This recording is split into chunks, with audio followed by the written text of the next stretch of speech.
Hey everybody, this is Jim at FreeChartVideos.com using time-honored techniques to understand modern markets.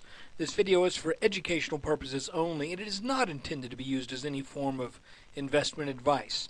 I can draw lines on charts, but you have to draw your own conclusions from your own due diligence and make investment decisions that are suitable for your personal financial situation. I'm not a licensed professional.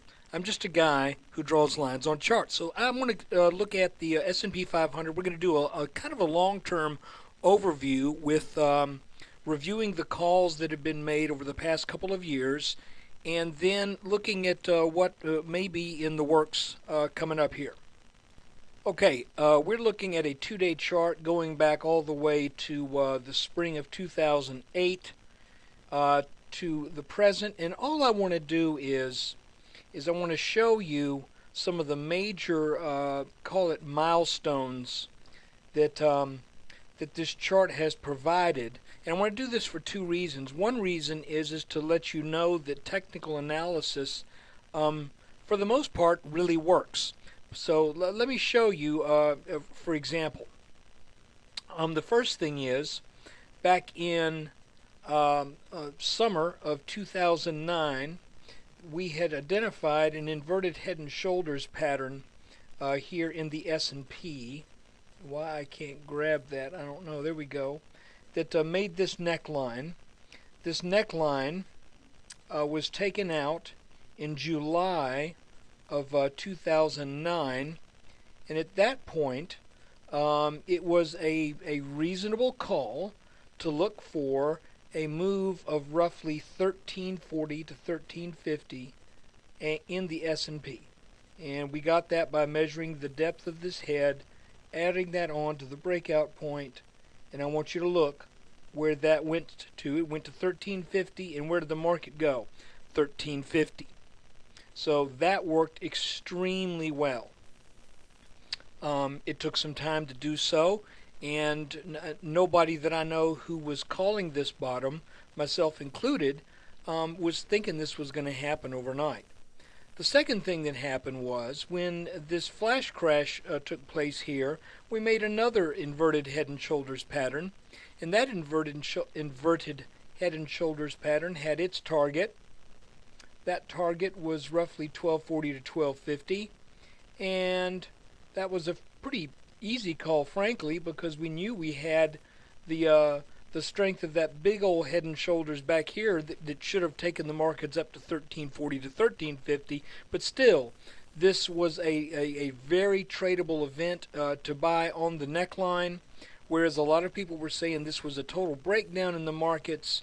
A good chartist was recognizing it more as a consolidation than as a reversal.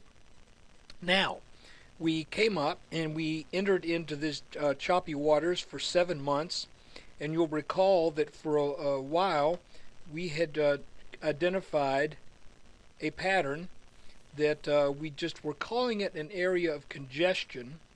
This was our top line and this was our bottom line, and the call on this was that once this pattern breaks out one way or the other, we're going to expect at least about 110, 120 point move one way or the other. Clearly, now, in a hindsight, you can see that the head and shoulders pattern was what this was, and that was confirmed by the breakdown. So now, we're trying to figure out what happens next. So we've had 3 major calls, as well as a bunch of minor ones that have taken place over the past few years, and over the past year or so that I've been doing this in video format. So our goal now is to try to figure out what is going to happen. Where is this market going to bottom? And what's going to happen after it bottoms? Will that be the final bottom, or just what's going to happen? Well, in order to help us understand that, let's go back on a 3-day chart to this other head and shoulders right up here. And this was kind of an interesting pattern. It is sort of a head and shoulders, but it's got a little bit of a double head thing going on. I think that's the way I would call it. Left shoulder, head, head, then the right shoulder. These were almost equal height. Then it broke down. You could see it broke down, made a quick pullback, broke down again, made a stronger pullback, and then that's really when the wheels came off the market. When this rallied back, actually temporarily just a little bit over that neckline.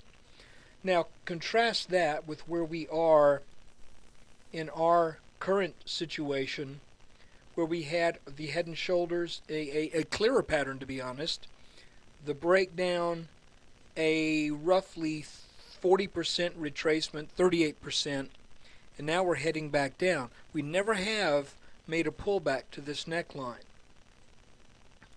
I am still kind of hopeful that that is going to take place, and not because that's going to be a good spot to go long at all, but you can see that, by the way, that this line did have technical significance, because that is where it back tested and then we've started to sell back.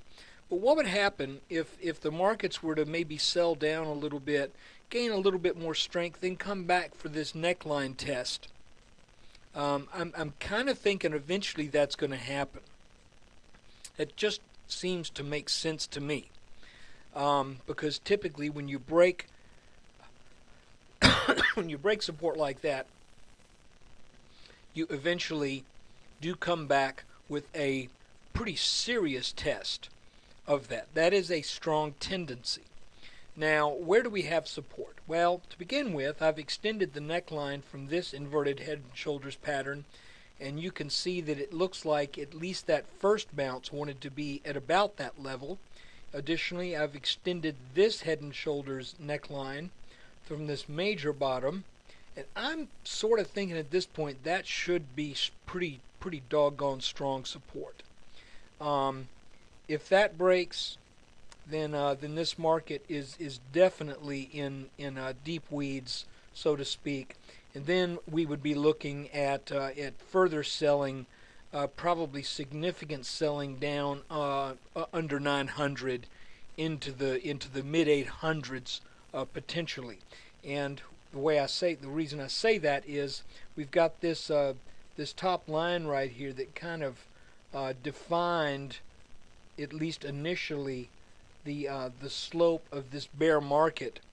And as a matter of fact, there's a couple different ways we can interpret this line. It gets a little screwy right through here, but you can see that that the markets were in this downward slant, and then all of this right here, where we had this inverse head and shoulders, in my opinion, that was all about the market sorting out whether or not we should be above or below this line. And it eventually said, well, we should be above it. And I'm talking about this line right here. Let's make it orange. And you can see that we made that final bounce on it, and then we took off to finish what this pattern was telling us. Now, this head and shoulders has already made its minimum target. Okay, just to be perfectly honest with you, this head and shoulders had not made its major target, its expected target, by the time it pulled back. So that makes it a little bit easier to sell here than it would be to sell on a move back to this line. Why? Well, because we measure the height of this and we say this pattern has not done what it says it's going to do by the height of it. So when we pull back to the neckline, that makes it a pretty easy call to sell. However, this pattern has fulfilled its expected minimum target. So when it pulls back to the neckline and it starts to rally back up potentially, then we have to watch it very carefully, because it could be that this just is going to, it could be that this is as low, wherever that low is, it could be that's where the market's going to go. And it's not going to go any lower than that for a while. Right now, frankly, There's I think the markets are trying to find bottom. I don't know whether we're going to bounce on this line again and this ends up being a double bottom, or whether or not all of this right here just ends up being, as we were looking at this rising wedge right here, I thought it was going to get higher than it did. I thought we were going to get all the way up to about 1250, 1260. But in retrospect, just so we can try to make the best call we can,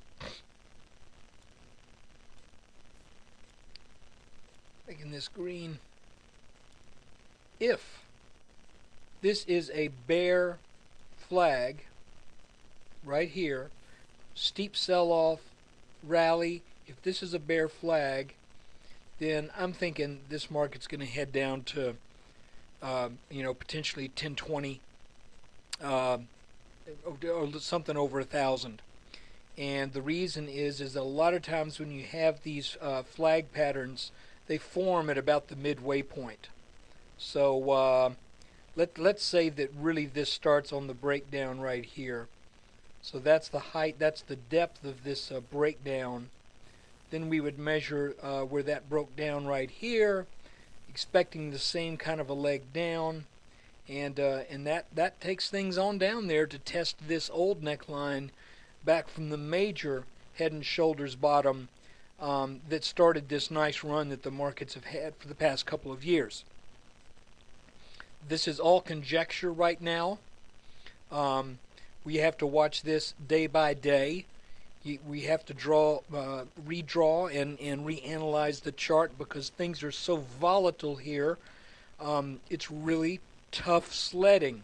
It's easy, relatively easy, to make calls when the markets are in a little bit more controlled fashion. But when you start having these 4 and 5% down and up days, it can really throw things into disarray. Excuse me. So that's kind of what I'm looking at right here. I'm looking at support here, or potentially around 1120. Next support is about 100 lower than that. And if we get up to this line up here in the around 1260s or so, I would think that would be very strong resistance. I believe this market is turned here. And the question is only, is it a major turn that's setting up a setup to go down for some new lows, lower than what we had back here at, what was that, about 1,040? Or are we looking at, oh, it was lower than that, hold on, 1,011. Or are we looking at sideways action? You know, I can't tell you at this point. All I can say is I'm right now in cash. I'm not comfortable shorting here, and I'm not comfortable going long here because there just isn't enough stuff in this chart yet for me to trust either way. Excuse me. I will say this. If we were to rally over this red line, come back and back test it, I would think that might be good for a short-term long trade. If we rally to this line and it shows some weakening at that point, that might be a good place to go short. But watch it with stops. This is so volatile down here where we are and what we're doing. Tough sledding, really tough going. So my hat's off to you guys who are making this work for you. I'm not exactly inclined to get heavily involved right where we sit in here because I think it's a little bit of guesswork right now. So until something develops that's a little bit more clear on the charts, in other words, we need a few more turns, then we might be able to see what's going on. But until then, that's just kind of where we're at. Look, thanks for looking at this video. I wish I could tell you something a little bit more definite. And there may be a lot of people who are willing to tell you something more definite. I just don't know if I'd trust them. So look, take care. There'll be another video on Monday. Maybe the markets will show us something that maybe they'll tip their hand a little bit, and we'll be able to pick up on something by then. Take care.